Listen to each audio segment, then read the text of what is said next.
So, this study is for the jealous types, for the objects of jealousy, or for the stakeholders in these people's lives.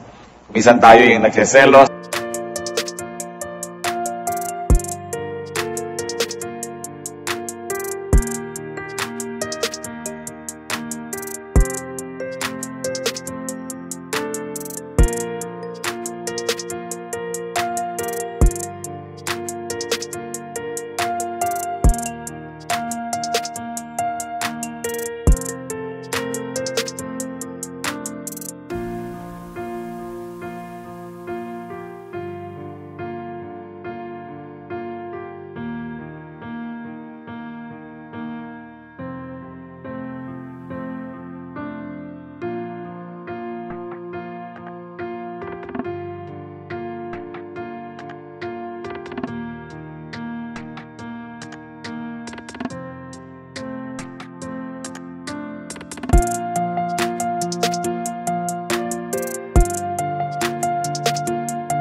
Tayo yung pinagsaselosan, o tayo yung nagbibigay ng payo, tayo itong kamag-anak, tayo yung mahal sa buhay, na kailangan nating pag-aralang mabuti itong selos na ito.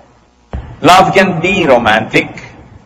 Isa yan sa kuminsan pinakamadalas at karaniwan na definition, but love can also be filial, yung pag-iibigan ng magkamag-anak.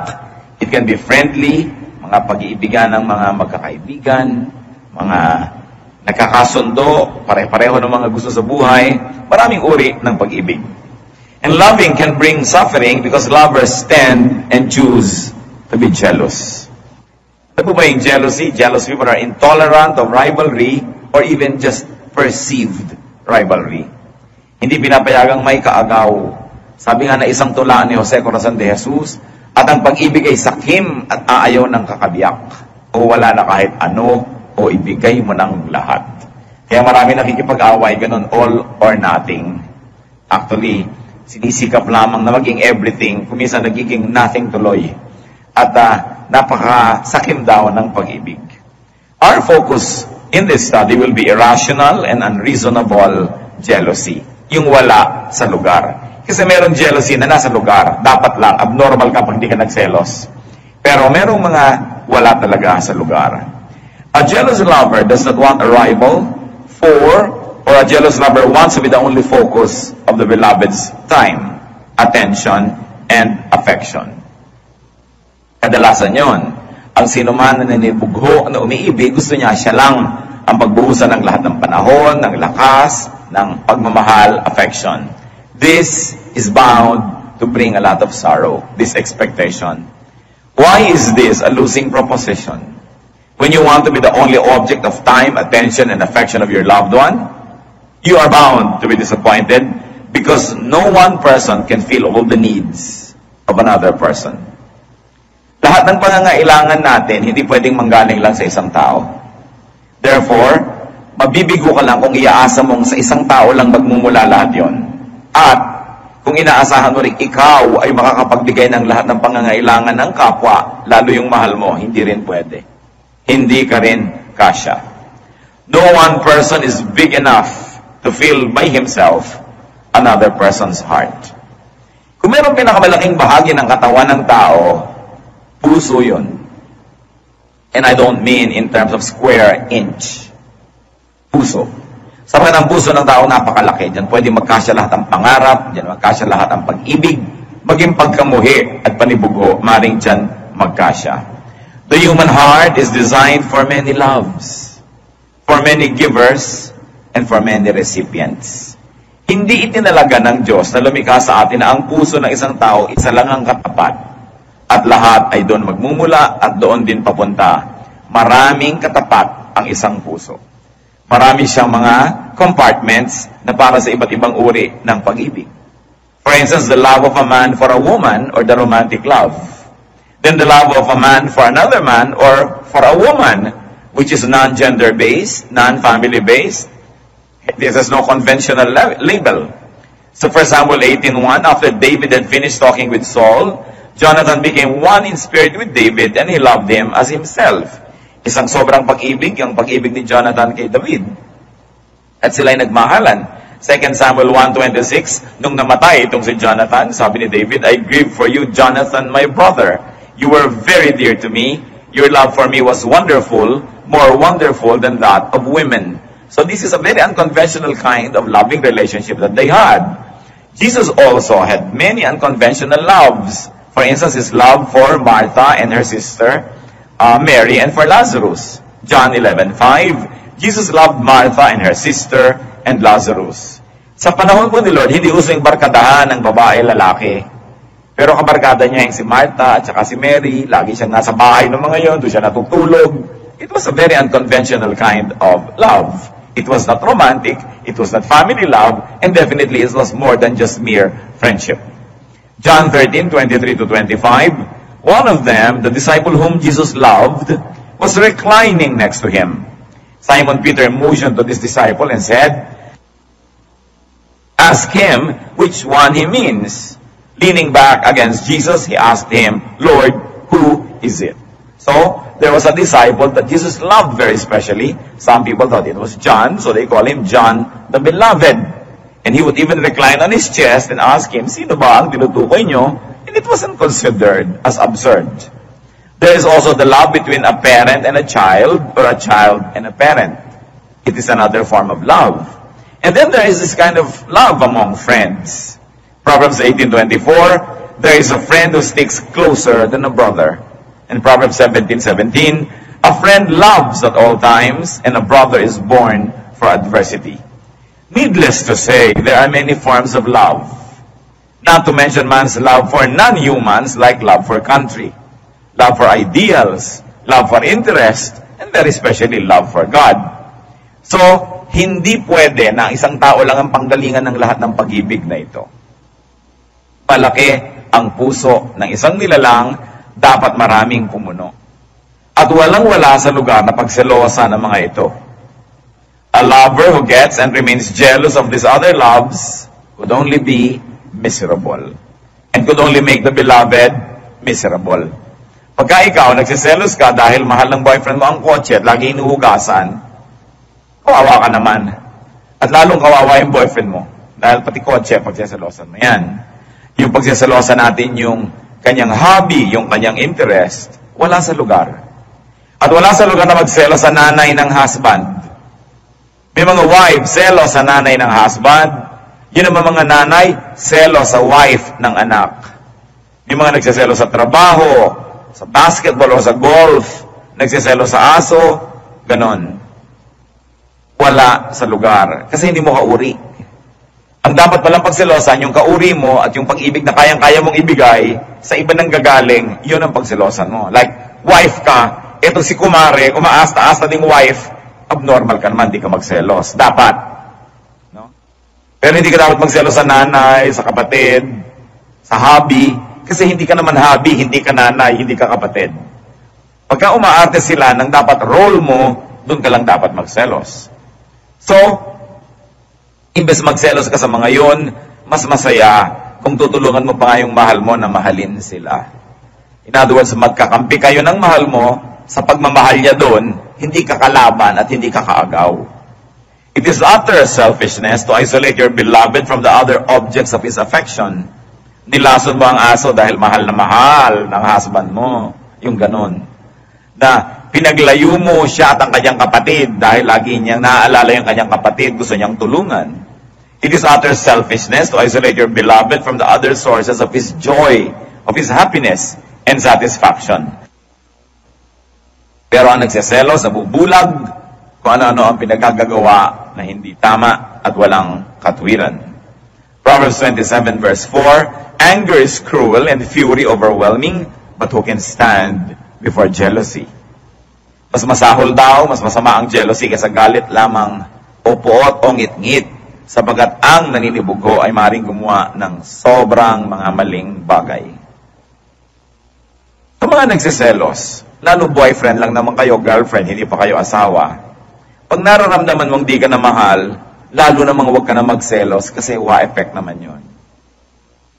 Wala namang talab yung selos nung hindi mo mahal nakakainis pa nga. No? So, selos-selos ka dahil hindi ka na mahal, lalo lang napapabilis ang pagbura sa'yo sa mundo. Kasi wala ngang effect yun. May effect lang yung pagsiselos pag mahal kita. Pero pag hindi kita mahal, huwag kang magselos dyan at baka ihulog kita dyan, di ba? So, wala. Lalo mo lang minamadali ang pagkasira ng inyong relasyon. The fastest way to speed up the deterioration of an already endangered romance or relationship is to add the poison of jealousy into the brew. Mali. Kahit talagang selos ka na, it will not achieve anything para ipahalata mo pa o para magnag ka pa o manggulo dahil lalo lang lalayo sa iyo ang loob. Instead of being jealous, increase your self-worth.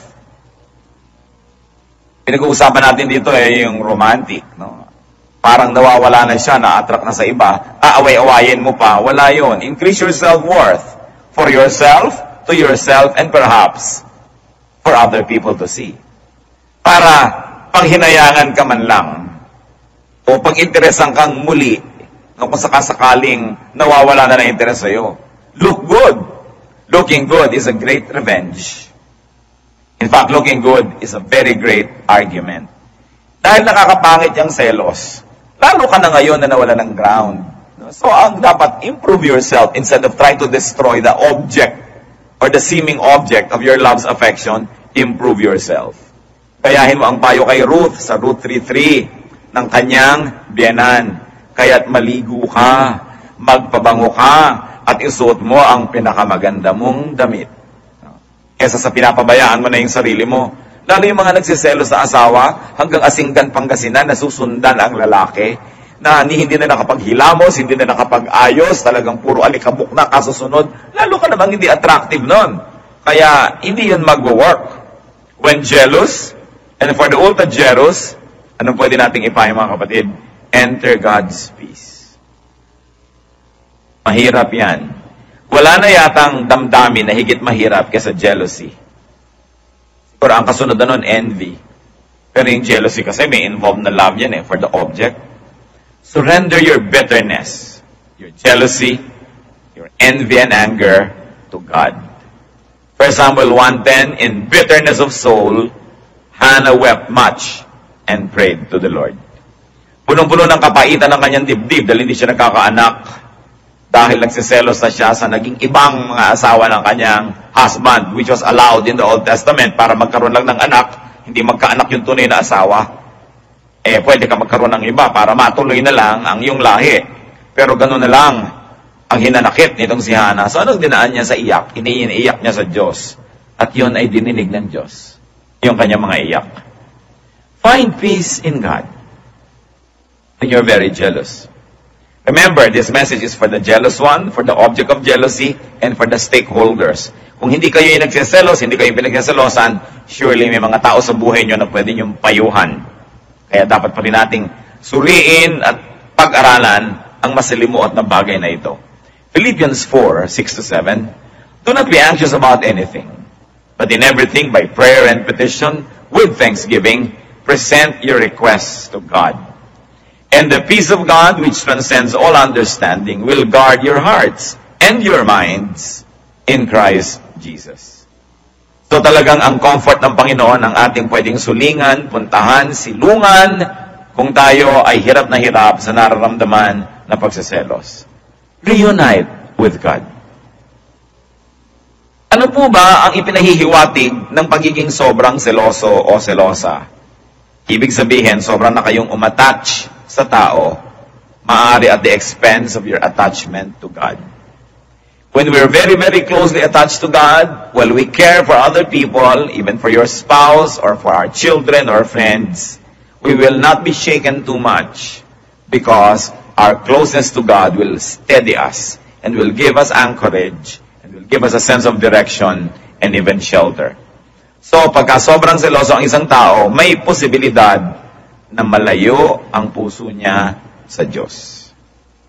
Sobra ng dinyos yung taong minamahal, kaya sobra ng iniinda, kaliit-liit ang mga bagay, totoo man o hindi, na pinagsasalosan.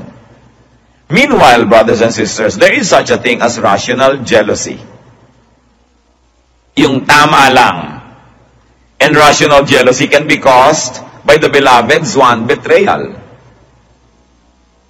Pagka kayo ay mag-asawa, you are bound to be faithful to each other. Naturally, if one is being faithful, the most natural thing for happen is for the other, the victim, to be jealous. Hindi yun irrational. Tama yun.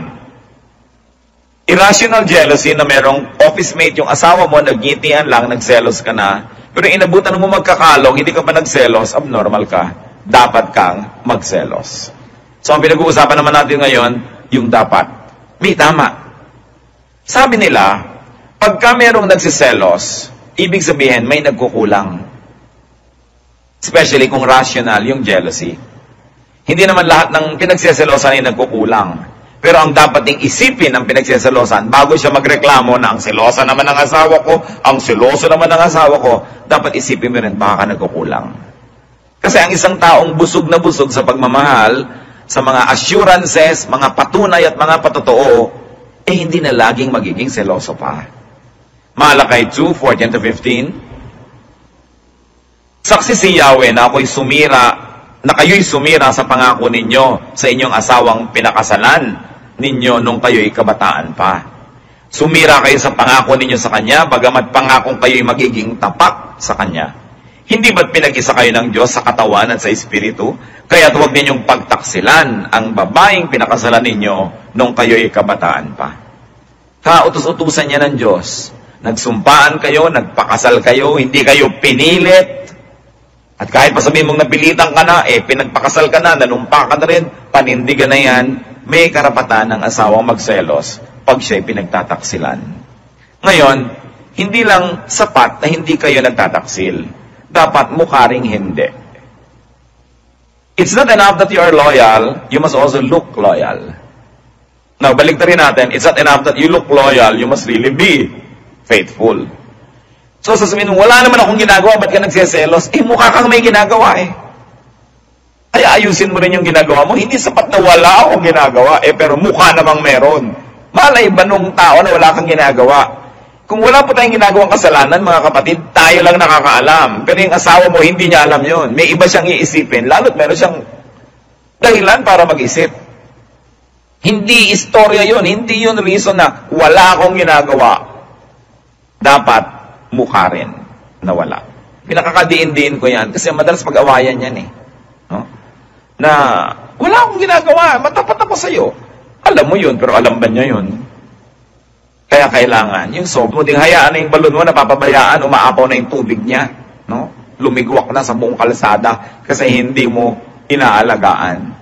Napakagandang basahin po ang Biblia kasi punong-puno ito ng mga katuroan, hindi lang pangkalangitan, mga ulap-ulap at mga trompet-trompeta, kundi tungkol sa buhay natin araw-araw. Nandun talaga yun. So be faithful to your covenant partner. Rational jealousy can be caused by the beloved's neglect. Sabihin na natin na hindi kayo nagtataksil, pero neglectful naman kayo, negligent. Diba? Magsiselos din siyempre. 5 birthday na, hindi nyo pa naaalala. Diba? Sabi na nasabing masakit ang likod. Maglagay kang salon pass. Ganito lang ba yun? Kailangan ng hima, siyempre. Ba't ka pa nag-asawa kung hindi mo mamahalin? Neglect. Neglect sa oras, sa panahon. Hindi sapat na sabihin, kaya naman ako laging wala sa bahay, naghahanap buhay ako para sa atin. Hindi pa rin sapat. Kailangan mo pa rin ipaglaban na may oras kayo na personal ng asawa mo, may oras kayo naman na bilang pamilya. Ang maraming mga kababaihan, hindi nila na uunawaan at hindi naman laging sinasabi sa kanila dahil nahihiya sila laking sabihin. Pero maraming mga husband na sineselo sa anak. Kasi yung babae, mula nung nagkaanak, anak na lang ang inasikaso, anak ang kasiping, anak ang kasama, parang inahing manok, naliligiran ng maraming sisiw sa kanyang kama, hindi na makalabit ni mister, kung hindi pa 2:00 ng umaga. So, napagseselosan pati anak. Lalo ang mga Filipina, guilty dito.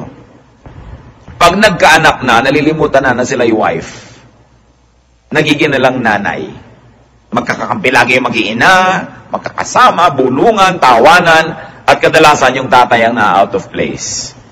Dapat, the bedroom and the matrimonial bed is for the husband and the wife. Children of limits.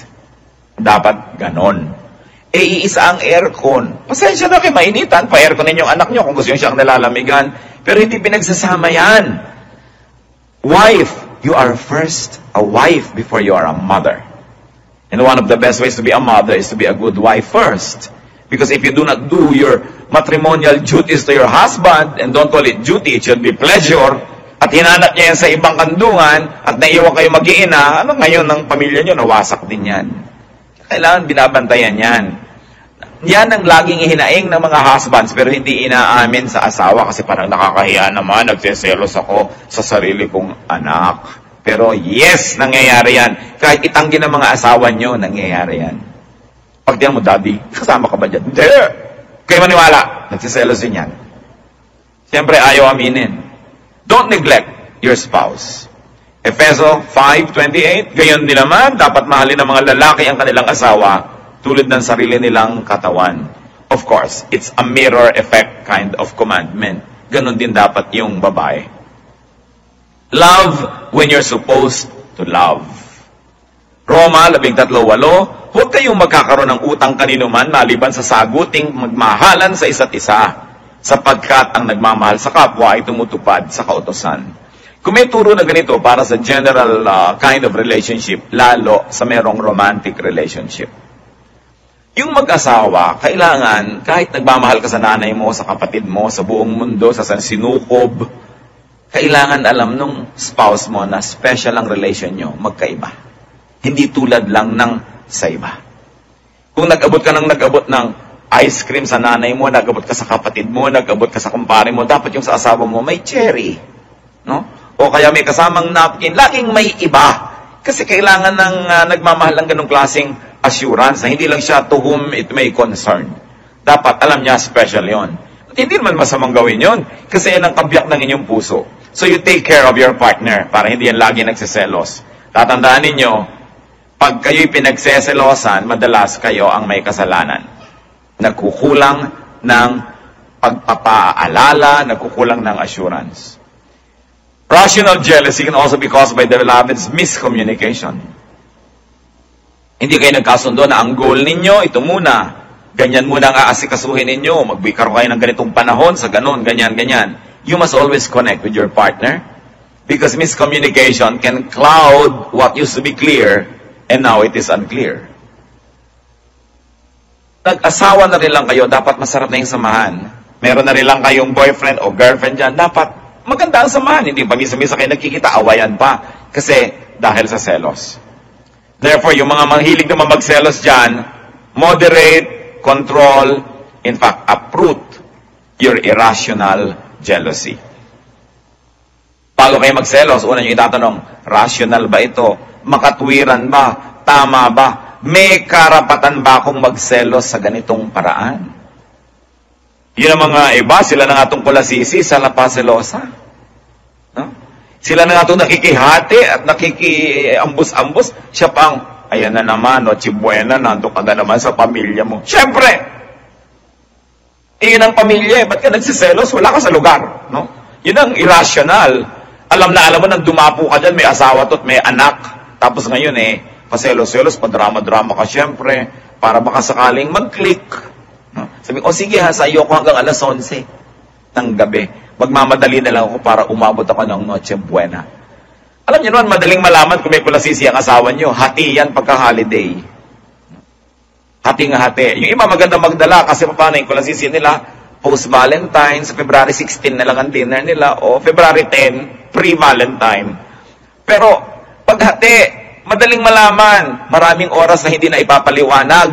No? So, alam mong may himalang nangyayari dito sa asawa ko. Yung, bakit akala ko nandito kayo pala, nandito ka o wala ka pala, yung nililito-lito ka niya.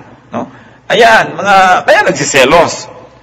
Alam niyo mag-asawa, right ng inyong kabiyak to ask for an accounting for your time. Kasi mag-asawa kayo Dapat mo ipaliwanag, nasan ka kahapon? Anong ginawa mo from 2 to 4? Yung pag tinatanong kayong gano'n, huwag kayong mainis. Kasi stakeholder siya sa buhay nyo. Walang pwedeng mangyari sa inyo na hindi siya damay. Hindi kayo nag-iisa, nagsumpaan kayo, naging isa na kayo. Pero siyempre, yung nagtatanong naman kay babae yun, kay lalaki, i-timing nyo naman. Lagi si Penina at mga anak nito. Ngunit, mga natatanging bahagi ang ibinibigay niya kay Ana, sapagkat mahal na mahal niya ito, bagamat hindi ipinahintulot ni Yahweh na ito'y magkaanak. So ito ang talaga, original, pero hiningi ng kanilang kultura na magkaroon siya ng ibang asawa para magkaanak. Pero pag pinapakanya, isa sa'yo, isa sa'yo, isa sa'yo. Pero yung kanyang love, sa'yo 5 dear. So ito man ang nagkaroon ng anak, ito man ang nagkaroon ng napakalaking connection, may assurance siya na siya yung mahal. Of course, hindi na tayo ganyan ngayon. No? Tayo ay nasasakop na ng ibang mga kaareglohan at kaayusan. Pero ganun pa man, dapat special ang pagtingin. Ito sa talagang special. Dapat nating hati-hatiin ang ating puso para sa lahat ng dapat mabigyan. So lalaki, nagkaasawa ka na, pero meron pa rin dapat bahagi ang iyong ina, ang iyong ama sa iyong puso. At kung kasali yung mga kapatid, isali. Meron ka dapat na lugar dyan din para sa mga pinagkakautangan ng loob, sa mga kaibigan. Hindi pwedeng kinalimutan mo na ang lahat dahil nagkaroon ka ngayon ng flavor of the month. Marami tayong pananagutan sa ating kapwa na dapat nating lagi na panagutan. Lalo kung sa mga magulang. At ikaw naman na minahal, dapat din naman hayaan mo yung nagmamahal sa iyo na may ibang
itago sa inyo at hindi na kailangan magsinungaling pa. Kailangan pinag-uusapan nyo ang gano'ng mga bagay na maging tapat sa isa't isa. Remember, ang pwede lang pagselosan, yung kauri mo, babae ka, asawa ka, tapos may isang babaeng umaating asawa, yun ang pwede mong pagselosan. Pero all the others, dapat tahimik ang buhay. Ba't natin ito pinag-uusapan? Because ang gusto ng Panginoon para sa atin, peace. Peace. Napakaligalig ng isang puso nagseselos. Mahirap dalhin. Hindi ka makatulog, hindi ka makakain, hindi ka mapakali. Yan ay isang parusa sa espiritu ng tao. Kaya kung ikaw kayo maselosin, dapat kang gumawa ng paraan para yan ay mabawasan, maging rational ka rin. At gusto ko ulitin, ang pinagseselosan, madalas may pagkukulang. So kailangan ding mag-isip-isip. Aming Diyos, sa pang-araw-araw naming buhay, nais namin kayong patuloy na sambahin. Nais namin na kaayusan nyo ang maghari sa aming buhay, lalo sa buhay mag-asawa, sa buhay ng mga magkasintahan, sa buhay ng mga taong nagmamahalan, at maraming mga mahal sa iba't ibang uri ng paraan. Ituri mo sa amin, Panginoon, na magmahal sa tamang panahon, sa tamang paraan, at nang sa ganun ang buhay namin, higit lalong maging maayos. At sa kaayusan nito, maging malaya kaming maglingkod sa inyo, maging malaya kaming umibig ng aming kapwa, at maging malaya kami na paasensuhin pa ang aming espiritualidad. Alam namin, Panginoon, na ang tao nagagalit, nagseselos, ay napakadali magkasala. At pati yung pinagseselosan, napakadali na rin magalit at magkasala, kaya dapat suriin namin itong pagseselos kung anong ginagawa sa aming buhay. Mangusap po kayo sa amin, payamanin niyo aming isip, patahimik.